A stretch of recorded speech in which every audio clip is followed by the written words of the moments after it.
Shalom semuanya, senang bersama dengan saudara pada Minggu Raya hari ini. Haleluya, sudah 2 minggu kita tidak bertemu ya saudara ya. Sekarang saya akan bagikan sesuatu yang cukup penting saudara ya bagi kita orang-orang percaya. Terlebih kalau Bapak Ibu ikuti khotbah-khotbah terakhir saya sudah menekankan bahwa kita hidup sudah di penghujung zaman ya. Saya sudah pernah khotbahkan ini sekitar 2 tahun yang lalu di Fidusia. Tapi sudah saya pertajam dalam beberapa angle sesuai dengan konteks kekinian. Ya. Apa yang terjadi di 2016 ini tentu jauh lebih tajam daripada apa yang kita lihat dan saya lihat saat itu di 2014 atau di 2015. Kita akan bicara tentang antikristus, saudara. Saya akan khotbah ini mungkin sampai 6 atau 7 seri, ya. Dan dimulai dari seri pertama di sesi hari ini, ya. Nanti siang sesi yang kedua, itu juga lanjutan dari sesi yang pertama, khotbahnya dengan angle yang berbeda.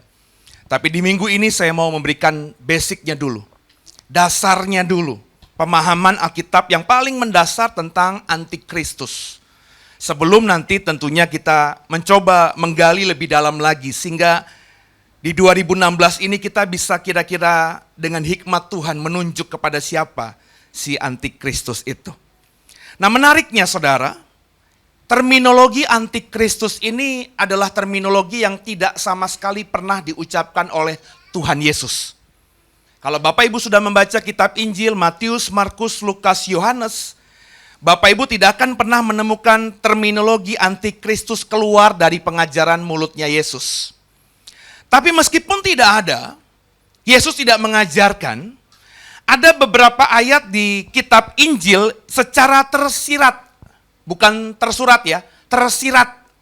Itu menekankan tentang apa yang kita pahami tentang antikristus itu. Coba terlebih dahulu kita buka Injil Matius saudara. Matius pasal yang ke-24.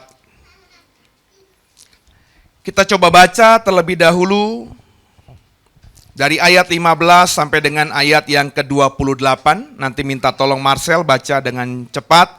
Matius 24 ayat ke-15 sampai dengan ayat 28, perikopnya diberi judul oleh Lembaga Alkitab Indonesia, Siksaan yang Berat dan Mesias Palsu. Silakan.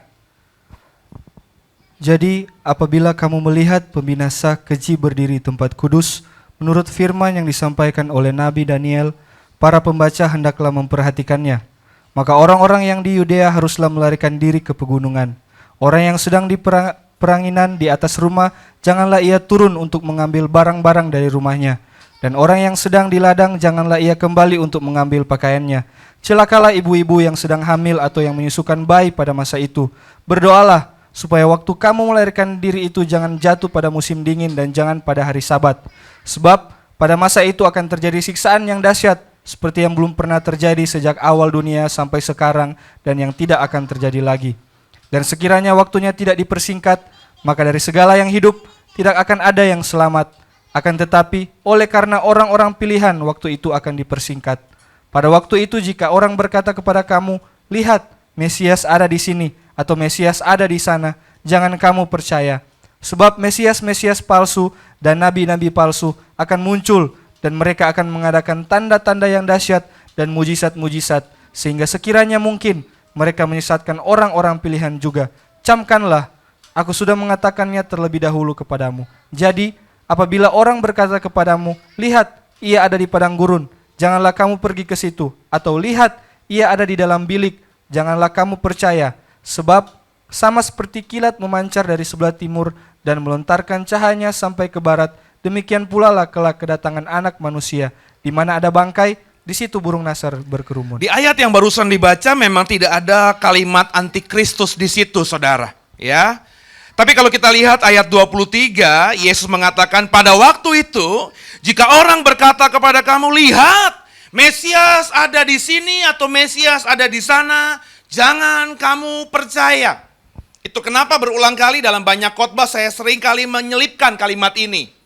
Bahwa antikristus itu, saudara, itu sama, equal dengan Mesaya atau Mesias palsu. Ya. Jadi kalau ngomongin antikristus itu kita ngomongin Mesias palsu. Artinya apa? Artinya ini figur yang sama. Satu sisi ada orang yang melihat dia sebagai antikristus, tapi ada orang-orang kelompok lain yang menganggap dia sebagai Mesias, saudara. Nah, saudara, itulah yang dikatakan Yesus. Secara tersirat jelas sekali ada antikristus dalam pengajaran Yesus. Secara etimologi, ya, saya selalu mengatakan kalau kita mau mendalami satu topik Alkitab, doktrinal ya, kita harus lihat etimologinya.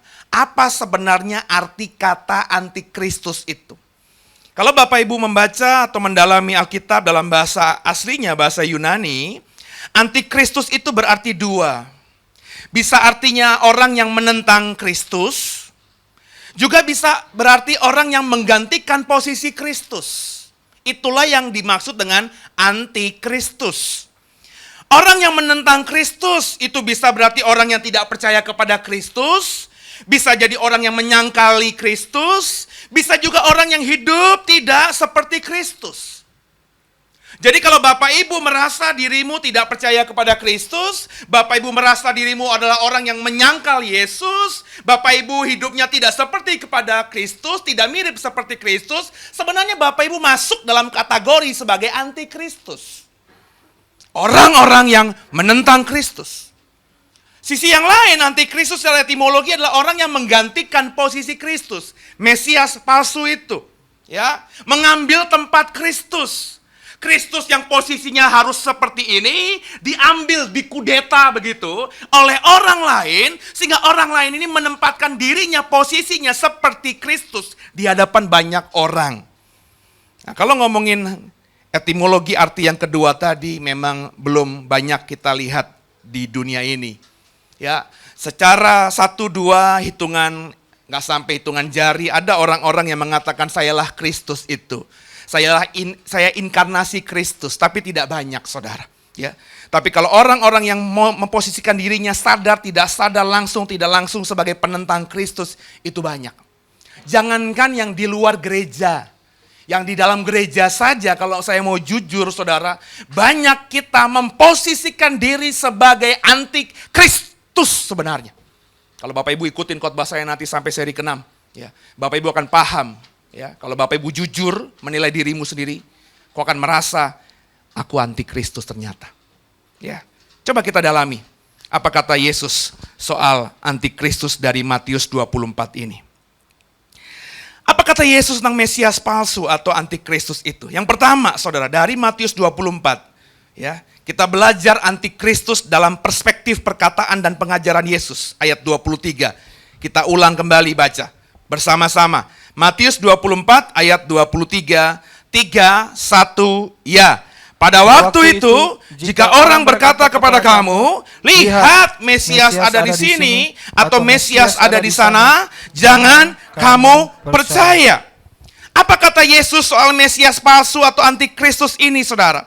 Yang disebut Yesus sebagai antikristus atau Mesias palsu adalah orang yang akan memakai nama Yesus.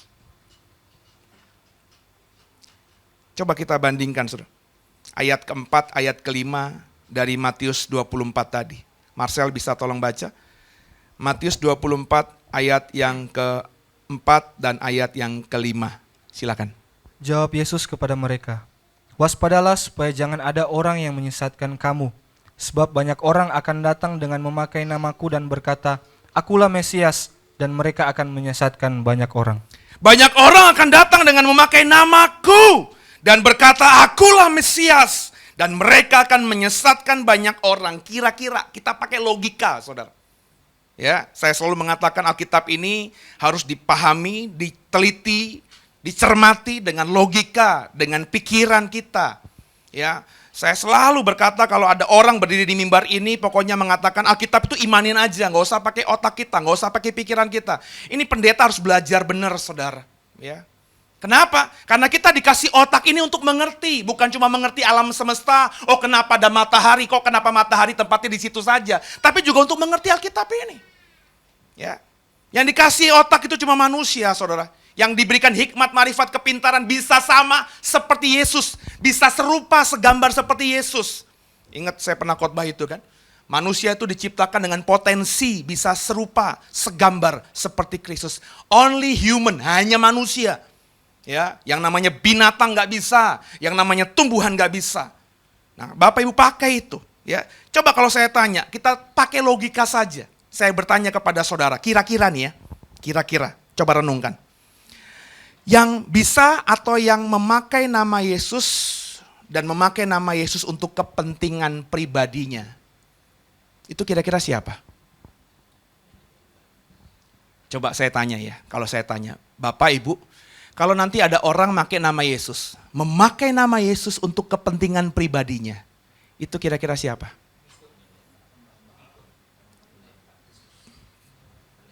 Pendeta. Coba kalau pengikut kan Bapak, kita semua pengikut ya. Apa kepentinganmu kau pakai nama Yesus? Ada keuntungan nggak buat dirimu? Kalau kau hanya ordinary pengikut, nggak ada keuntungan. Nangkap saudara? Yang punya keuntungan menjual nama Yesus untuk kepentingannya pribadi. Untuk membesarkan kerajaannya. Itu adalah orang-orang yang sebenarnya saya mau ngomong berdiri di mimbar ini. Saya tidak ngomongin pendeta di luar ya. Saya sedang ngomongin diri saya sendiri sebenarnya ini. Nanti kalau Bapak Ibu ikuti sesi yang kedua nanti, Bapak Ibu akan lebih tajam lagi. Saya akan mengarahkan saudara sebenarnya siapa sih yang bisa berpotensi menjadi antikristus itu. Saya ingin mengatakan sekali ini, cuma saya cuplik aja nanti dalami sesi kedua. Tidak mungkin, dengarkan saya. Tidak ada sejarahnya, dengarkan saya. Tidak tertulis di Alkitab, dengarkan saya. Yang namanya antikristus itu orang yang ada di luar komunitas orang-orang percaya.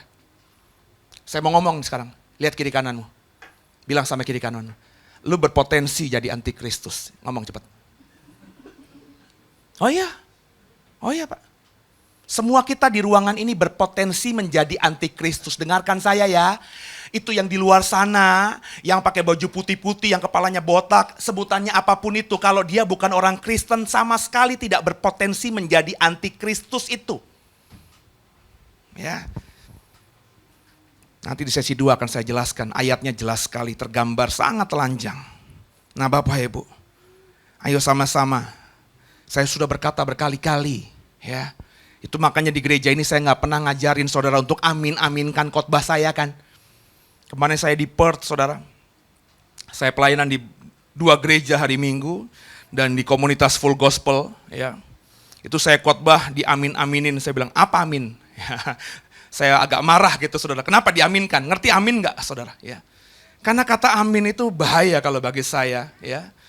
Kalau saudara berkata, pendetamu berkata, Yesus adalah Tuhan, amin cepat-cepat. Ya. Tapi kalau misalnya kalimat amin itu saudara pendeta lagi ngomong, saudara-saudara kita harus taat sama Tuhan, amin. Amin itu artinya sumpah loh saudara. Ya Tuhan, dengan segenap hati, dengan segenap pemahamanku, aku mengambil posisi akan mengerjakan apa yang kau sampaikan itu. Itu arti amin. Jadi kalau Bapak Ibu aminkan sesuatu, Bapak Ibu tidak kerjakan itu sumpah yang mengikat. Firman Tuhan katakan jangan bersumpah demi apapun juga. Makanya hati-hati kalau amin. Saudara ya. Nah, dalam pengajaran Kristus tentang Mesias palsu yang pertama, yang disebut Mesias palsu adalah orang yang memakai nama Yesus, menjual nama Yesus, menggunakan nama Yesus untuk kepentingannya sendiri, memperbesar gerejanya, dalam hal ini kalau pendeta memperbesar pelayanannya, memperbesar gerejanya, menggunakan nama Yesus. Dia perkosa, nama Yesus itu digunakan untuk semaunya sendiri. Dan saya kepengen Bapak Ibu menjadi jemaat-jemaat Tuhan yang pinter. Ya. Itu kenapa Hayus tertanam di sini, saudara. Ya. Saya sudah dengan kapasitas saya coba mengarahkan saudara untuk tertanam di Komsel, untuk aktif ibadah di hari Jumat, di ibadah gift itu. Kalau mau jujur saudara ya, sebenarnya nggak ada terlalu urgensi atau kepentingan saya secara pribadi. Bapak Ibu boleh cek deh, ya. Boleh cek omongan saya ini. Saya kemarin ke Perth saudara, tidak ada satupun pendeta di Australia yang ketemu saya di Perth itu, yang punya komunitas sel. Dan andai kata kalau punya komunitas sel, saudara, tidak ada pendetanya yang membuatkan materi khusus. Dia suruh komunitas selnya untuk cari materi sendiri, saudara. Yang saya mau katakan, saudara, memang materi Komsel itu tidak sepenuhnya saya adopsi dari Om Heru, pendeta Heru. Tapi saya adopsi cukup banyak, saudara. Karena apa yang disampaikan Om Heru konteksnya konteks Blitar, ya. Untuk konteks jemaat Blitar, saya di sini mengembalakan di jemaat Serpong. Secara apapun juga konteks jemaatnya sudah berbeda. Jadi saya sudah menggunakan waktu saya sudah memberikan yang terbaik. Bapak Ibu boleh cross check deh, ya. Coba boleh cross check. Ada nggak gereja yang punya Komsel dan Komselnya materinya pendetanya yang buat? Kebanyakan saudara, Komsel-Komsel berjalan itu mengalir begitu saja. Mengalir bersamamu. Jadi kalau ada yang satu jadi besok yang bawa firman ya, dia berdoa kita oh dapat Matius 24 ini dia khotbah Matius 24. Tapi kalau Bapak Ibu ikutin Komsel kita kan semuanya ada urutannya, ya. Satu paket. Kita lagi ngomongin iman maka sepanjang 4 kali pertemuan, 7 kali pertemuan kita ngomongin iman terus. Ayo saudara sama-sama, ya. Kita belajar. Supaya apa? Goalnya cuma satu, saudara. Supaya nanti kalau saudara, kalau masih di Serpong mungkin kau terus tertanam di gereja ini. Tapi kalau Tuhan punya rencana lain, kau ditempatkan di tempat lain, di kota lain, di luar negeri. Sehingga gak bisa bergabung dengan kita lagi. Kau menjadi orang-orang yang gak akan bisa dijebak oleh orang-orang yang nanti menjadi antikristus itu. Kenapa? Karena kau sudah punya tanam iman yang luar biasa. Pondasi iman yang luar biasa. Mari sama-sama kita belajar. Orang yang menjadi Mesias palsu adalah orang yang memakai nama Yesus. So hati-hati dengan orang, siapapun dia, termasuk saya, yang memakai nama Yesus itu. Karena bagi saya, orang-orang yang menjual nama Yesus, yang memakai nama Yesus adalah orang-orang yang berpotensi menjadi Mesias palsu atau antikristus. Yang kedua, apa kata Yesus soal Mesias palsu? Ayat 24, saudara. Tolong dibaca, Marcella atau Silvi. Matius 24 ayat yang ke-24, silakan. Sebab Mesias-Mesias palsu dan nabi-nabi palsu akan muncul, dan mereka akan mengadakan tanda-tanda yang dahsyat dan mujizat-mujizat, sehingga sekiranya mungkin mereka menyesatkan orang-orang pilihan juga. Ini kata Yesus. Saya tekankan lagi, ini kata Yesus. Bukan kata Seno. Seno ini tidak sedang ngomongin pendeta-pendeta atau orang-orang yang bisa melakukan tanda-tanda dan mujizat-mujizat, tidak. Ini kata Yesus, saudara. Kalau kau punya Alkitab bahasa Inggris ini tulisannya merah, saudara. Yesusmu dan Yesusku berkata, Mesias palsu, nabi-nabi palsu akan muncul dan mereka akan mengadakan tanda-tanda yang dahsyat dan mujizat-mujizat. Perhatikan, sehingga sekiranya mungkin mereka menyesatkan orang-orang pilihan juga. Orang-orang pilihan tidak mungkin disesatkan. Tapi berdasarkan ayat tadi, ada kemungkinan iman mereka goyah. Kalau orang-orang pilihan Tuhan saja, imannya bisa goyah karena nabi palsu, karena Mesias palsu, maafkan saya, apalagi kita. Haleluya. Nabi palsu antikristus menyesatkan kita dengan apa? Tanda-tanda dan mujizat-mujizat. Saya nggak pernah bilang pendeta yang lakuin mujizat itu antikristus ya. Itu biar Tuhan nanti yang paling tahu. Yang saya mau katakan, ini kewajiban saya sebagai pelayan Tuhan dan dikasih kesempatan Tuhan berdiri di mimbar ini. Jangan terlalu terkagum-kagum sama tanda-tanda dan mujizat-mujizat itu. Tapi Pak, pendeta itu ngusir setan pakai nama Yesus, apa hebatnya? Tapi Pak, dia ngelakuin mujizat loh Pak. Orang dari lumpuh Pak, pakai kursi roda berjalan pakai nama Yesus. Apa susahnya? Bukankah Matius 7 berkata, Tuhan, Tuhan, aku sudah melakukan banyak mujizat demi namamu. Aku sudah mengusir setan pakai namamu. Tapi apa kata Tuhan? Enyahlah dari hadapanku, kau pembuat kejahatan. Dari mimbar ini saya mengajar saudara agar jangan jadi orang Kristen yang naif. Yang berpikir seolah-olah kalau orang ngusir setan, kalau orang nyembuhkan orang, doakan orang pakai nama Yesus, dia adalah malaikat. Itu makanya saudara punya kedalaman pemahaman tentang Tuhan. Itu hati saya. Kalau lu tahu ya, 2 tahun ini gimana saya gembalain gereja ini. Saya kepengen saudara tuh benar-benar tahu, bukan cuma tahu tapi kenal Tuhan. Memahami kedalamannya Yesus itu seperti apa. Jadi nggak bisa tuh saudara kecewa sama saya, kecewa sama orang, kecewa sama pendeta, kecewa sama rekan pelayanan. Kenapa? Kalau orang sudah mengalami kedalaman Tuhan, berusaha sudah mau mengerti siapa Tuhannya, yang lainnya, sorry ya termasuk saya, itu ece-ece aja. Nangkep saudara? Ini kok nggak ada yang aminin sih? Kalau saudara sudah berusaha mau mengalami kedalaman Tuhan, sorry ya, saya ngomong diri saya nih, pendetamu nih, gembala jemaatmu nih, ini cuma ece-ece doang. Nangkap gak? Gak penting gitu. Dipuji saya juga gak berdampak apa-apa buat saudara.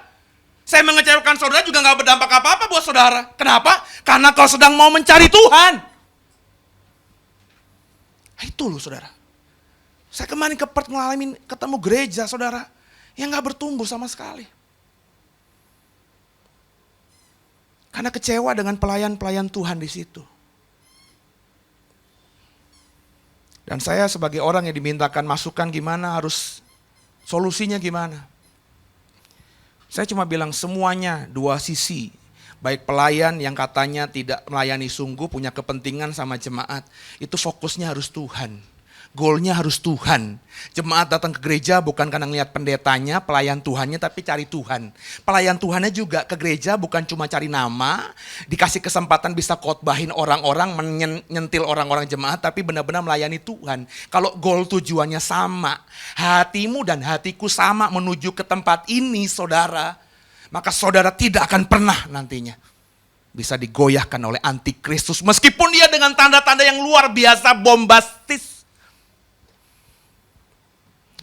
Jujur ya saudara, sekarang ini saya ngelihat orang bikin apapun mujizat, saya nggak pernah gimana gitu. Orang mati bangkit sekalipun saya nggak pernah terkagum-kagum. Sena udah pernah belum ngebangkitin orang mati? Jujur belum. Tapi kalau orang HIV, AIDS, sudah hancur badannya, saya doain orang itu sekarang ini melayani Tuhan, ada saya bisa tunjuk hidungnya. Tapi itu nggak membuat juga saya kagum. Kenapa? Karena bagi saya itu hal yang biasa. Sebagai anak Tuhan, pergi keluar mendatangkan mujizat itu hal yang biasa. Pergi, jadikanlah semua bangsa muridku. Aku akan menyertai kamu senantiasa sampai akhir zaman. Jadi kalau saudara mengemban amanat agung, saudara pergi keluar, doain orang sakit, doain gelandangan, doain orang-orang yang punya masalah, terus mujizat terjadi, sorry aja, biasa. Terus jangan kau tepuk dada, itu pasti pendetanya tuh. Pendetanya kudus, pendeta suci. Enggak, kau sedang mengemban amanat agung. Janji Tuhan, aku menyertai kamu. Siapapun orang itu, saudara. Si Matius kah? Si Markus kah? Si Petrus kah? Thomas bahkan. Yang bilang, kalau aku belum cucukkan jariku ke tangan dan kakinya yang bolong, aku sekalipun tidak percaya. Tapi ketika dia mengerjakan amanat agung, penyertaan Tuhan nyata. Bapak Ibu, Thomas itu sampai jauh ke India loh. Sampai sekarang itu ada wilayah di India yang mengatakan bahwa mereka menjadi Kristen itu karena Rasul Thomas. Ada gereja Santo Thomas di wilayah India. Dijadikan santo oleh orang-orang India di situ, ada makamnya di situ, saudara. Kenapa? Karena penyertaan Tuhan sampai kepada Thomas. Thomas orang Jews, orang Yahudi, berbahasa Hebrews, berbahasa Yunani, bisa sampai ke India, nehi. Itu dari mana coba bahasanya?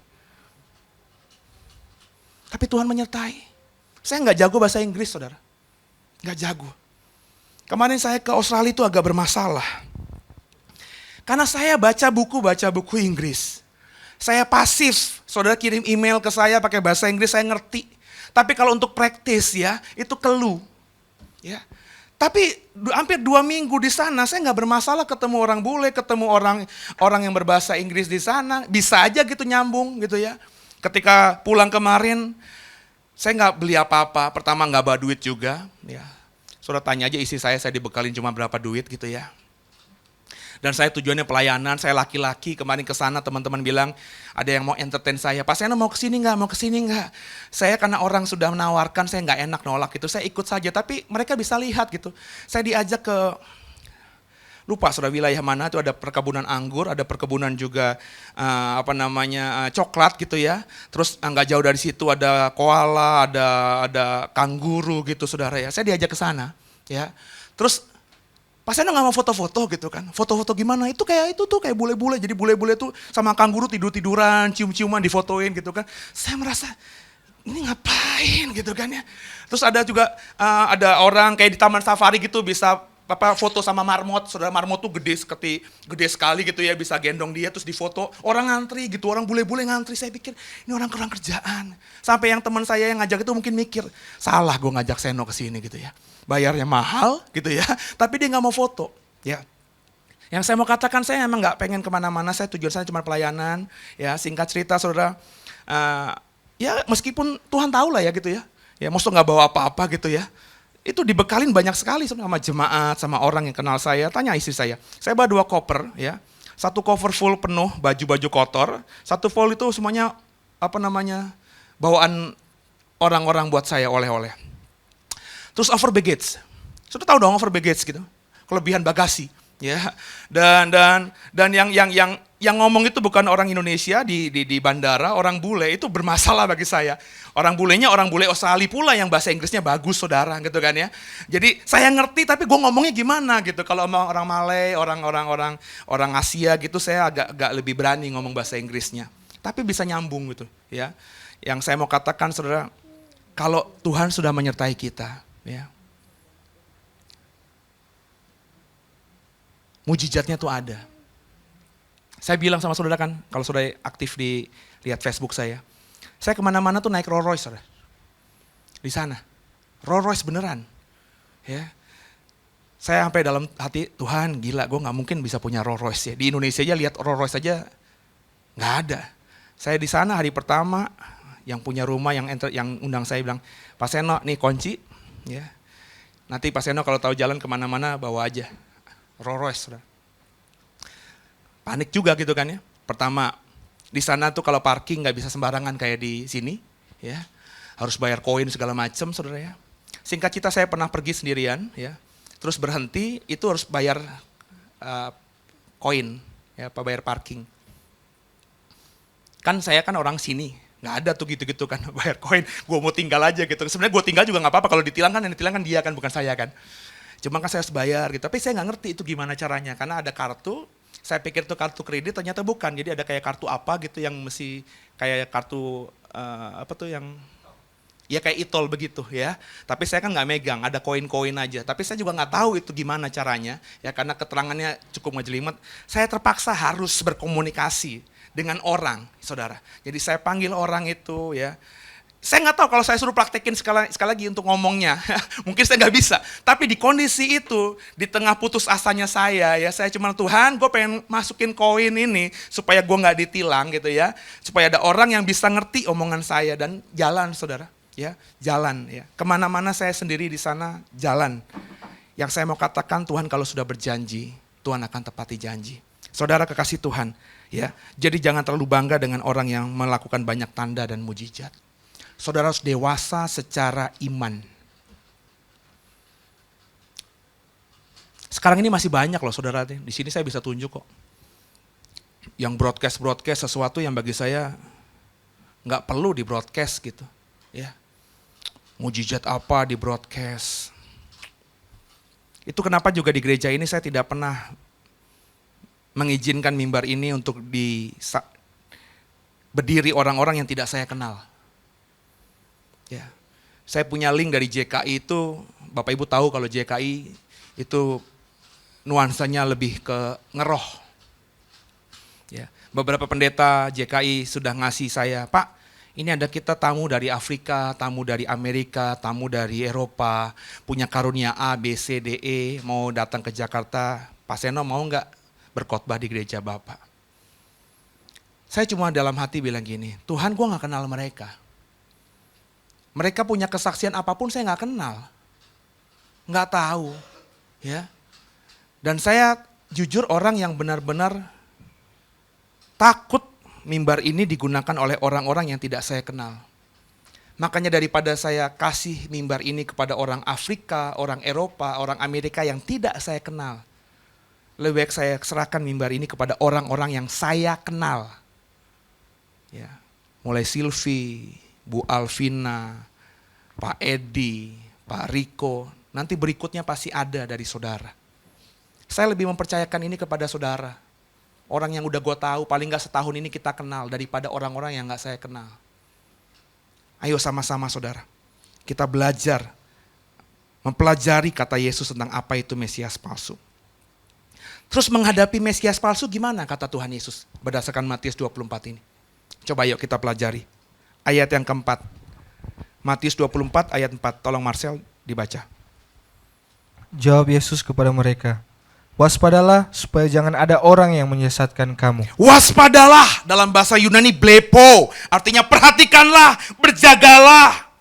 Jangan jadi orang Kristen yang sombong, merasa diri sudah hebat, sudah khatam Kejadian sampai Wahyu, berulang-ulang, sudah hafal banyak ayat. Kalau pujian penyembahan sudah merasakan hadirat Tuhan begitu mudahnya, berbahasa roh sudah lancar, terus menjadi orang yang lupa diri, tidak lagi berjaga-jaga. Ini orang yang bodoh. Kata Tuhan, menghadapi antikristus itu saudara, lepas apapun dasar iman Kristenmu, kita tetap harus berwaspada. Berjaga-jaga. Harus punya iman yang benar. Sekarang pertanyaannya, punya iman yang benar gimana? Kalau baca Alkitab aja nggak pernah. Sorry ya, gue nggak peduli meskipun kita udah kenal gitu ya, saya nggak peduli. Saudara suka nggak suka juga saya nggak peduli. Sekarang pertanyaannya gimana kita bisa berjaga-jaga? Berjaga-jaga tuh artinya punya kepekaan, oh ini antikristus, oh ini bukan, kita anak terang bukan anak gelap. Gimana caranya kok bisa berjaga-jaga kalau kau tidak punya iman yang benar? Dan dengarkan saya, gimana bisa punya iman yang benar kalau kau nggak pernah baca Alkitab? Nggak pernah luangkan waktu baca Alkitab. Padahal firman Tuhan katakan iman timbul dari pendengaran akan firman Kristus. Cembok, perhatikan deh. Itu kenapa saya gemes sama saudara. Tolong pahami saya kalau saya marah di grup WhatsApp tadarusan. Ayo mana nih? Kok nggak ada yang lapor nih? Sampai saya ditegur kan, Pak Wijaya sempat tegur saya. Ya, Silvi juga sempat tegur saya. Akhirnya saya bagi tuh tanggung jawab itu kan. Karena nggak semua orang katanya punya iman yang sama, Pak. Oke. Ya, saya bagi. Ya. Tapi saya dengar dari Silvi di grupnya dia aja yang lapor membaca Alkitab aja udah berkurang. Padahal grupnya Silvi, komselnya, menurut saya komsel yang sudah sehat karena sudah sempat pecah dua. Ya. Saya nggak perlu sebut namanya, tapi saya kan tahu laporannya. Saya cek semua gembala sel. Sorry aja. Baca firman itu yang untung bukan gua kok saudara, lu. Bikin renungan harian tuh yang untung bukan saya, saudara. Soalnya jadi berpikir sistematis kalau baca firman Tuhan, oh poinnya ini. Aplikasinya ini. Yang jadi berkat saudara sendiri, bukan saya. Ayo sama-sama saudara. Nah kalau baca firman Tuhan aja enggak, ke gereja aja bolong-bolong, coba deh. Coba, gimana saudara bisa punya iman? Jelasin sama saya. Oh pas saya udah kasih persepuluhan, oke. Tadi di Alkitab, ada nggak kasih persepuluhan iman bertumbuh? Oh Pak, saya sering nyanyi Pak di kamar mandi Pak. Sampai sabun-sabunnya berbusa sendiri Pak. Jelasin sama saya, ada nggak memuji Tuhan itu bisa iman bertumbuh? Nggak ada. Iman bertumbuh itu hanya dari mendengar firman Kristus. Caranya bagi saya cuma dua. Kau baca Alkitab atau kau dengar orang berkhotbah. Jadi kalau baca Alkitab saja tidak sehari-hari, hari Minggu aja bolong-bolong, dari mana iman bisa bertumbuh? Terus kau mimpi lagi, oh pasti mati nanti masuk ke surga. Dari mana? Udah pernah dengar khotbah saya tentang talenta kan? Udah pernah dengar belum khotbah tentang talenta? Hal kerajaan surga seumpama 3 orang yang Tuhan kasih talenta, ada 5, ada 2, ada 1. Yang 5 mengusahakan menggandakannya jadi 10, mari masuk ke surga. Yang 2 menggandakannya jadi 4, mari masuk ke surga. 5, 2 gak penting banget berapa talentanya. Yang pasti mereka menggandakan talenta itu Tuhan izinkan masuk ke surga. Yang dapat 1 talenta, gak penting juga cuma 1. Tapi faktanya Alkitab katakan dia mensembunyikan talenta itu. Dan dia hanya kembalikan 1. Apa kata Tuhan? Hamba yang jahat. Malas. Lempar orang ini ke tempat yang penuh ketak gigi dan ratap tangis. Ini bicara mengenai apa? Ingat gak? Orang yang sudah dikasih kepercayaan, kasih karunia, diampuni dosanya, diberikan iman. Saudara saya hari ini, hari Minggu di sini, kau sudah percaya Yesus, itulah talenta, kasih karunia. Tapi sampai kau mati nanti, sampai Tuhanmu datang, Yesus datang kembali, ngadakan perhitungan dengan kita. Kau tidak punya kesempatan, kau tidak mau menggunakan kesempatan hidup untuk menggandakan imanmu. Menggandakan kasih karunia yang sudah Tuhan beri. Kau hanya bilang sama Tuhan, Tuhan, aku sudah bertobat sejak usia 27 tahun. Aku sekarang usia 70 tahun. Ini imanku, ku berjuang sampai akhirnya ku kembalikan.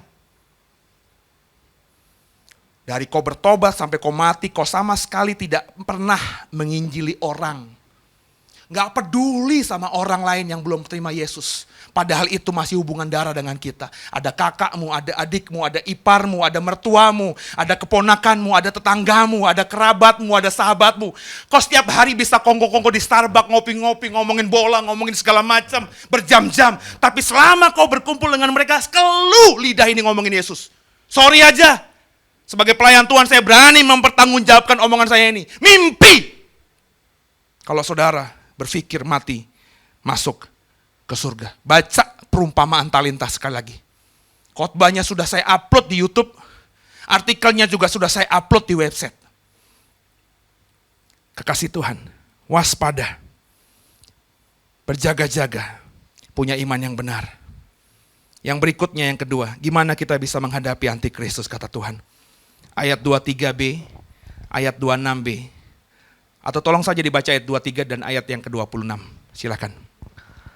Pada waktu itu jika orang berkata kepada kamu, lihat, Mesias ada di sini atau Mesias ada di sana, jangan kamu percaya. Jadi, apabila orang berkata kepadamu, lihat, ia ada di padang gurun, janganlah kamu pergi ke situ, atau lihat, ia ada di bilik, janganlah kamu percaya. Janganlah kamu percaya. Diulangi 2 kali, baik di ayat 23 maupun di ayat 26. Ini saya ambil sebagai cara kedua, supaya saudara dan saya tidak akan bisa tergoda oleh antikristus, tidak bisa disesatkan oleh antikristus. Yang pertama tadi, saudara harus terus menjadi orang Kristen yang berwaspada, berjaga-jaga. Caranya gimana? Punya iman yang benar. Iman yang benar itu timbul dari pendengaran akan firman Tuhan. Maka bergaulah dengan firman Tuhan, dengarkanlah firman Tuhan.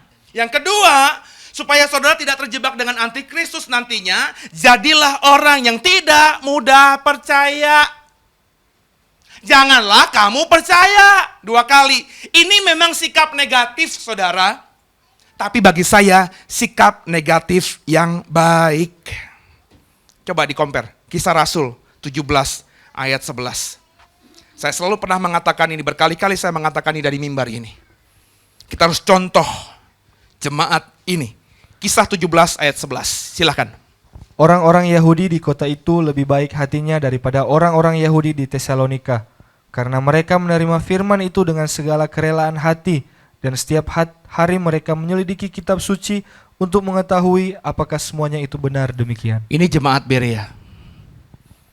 Kata Paulus, maafkan saya, kata firman Tuhan, orang-orang Yahudi di kota itu lebih baik hatinya daripada orang-orang Yahudi di Tesalonika. Perhatikan, kenapa dipuji? Kenapa hatinya lebih baik daripada Tesalonika? Kata firman Tuhan, karena mereka menerima firman itu dengan segala kerelaan hati. Itu yang pertama. Dan yang kedua, karena setelah mereka menerima firman dengan kerelaan hati, setiap hari mereka menyelidiki kitab suci untuk mengetahui apakah semuanya itu benar demikian. Ini sikap yang harus kita ambil, Pak. Kalau Bapak beribadah di Doe, kalau Bapak beribadah di tempat lain, kalau Bapak mendengarkan firman Tuhan oleh siapapun pendetamu, oke? Kita harus terima itu. Semuanya, jangan didebat. Ya, terimalah firman itu dengan kerelaan hati, tapi jangan cepat diaminin. Saya khotbah ini, Bapak Ibu harus terima dengan kerelaan hati. Jangan didebat. Saya sedang tidak berdebat di sini. Saya sedang mengatakan kebenaran.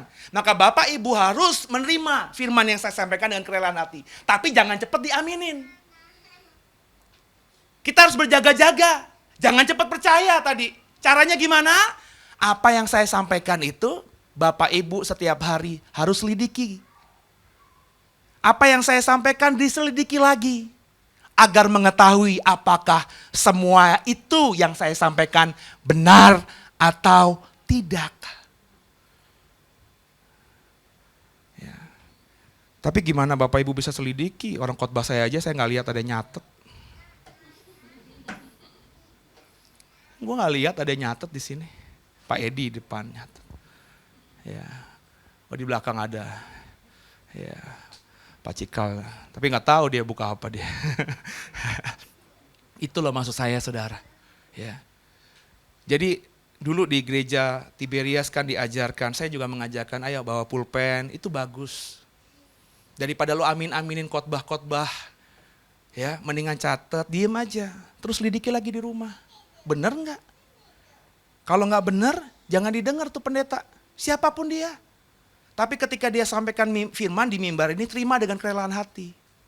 Ya, jangan dengan sikap yang negatif.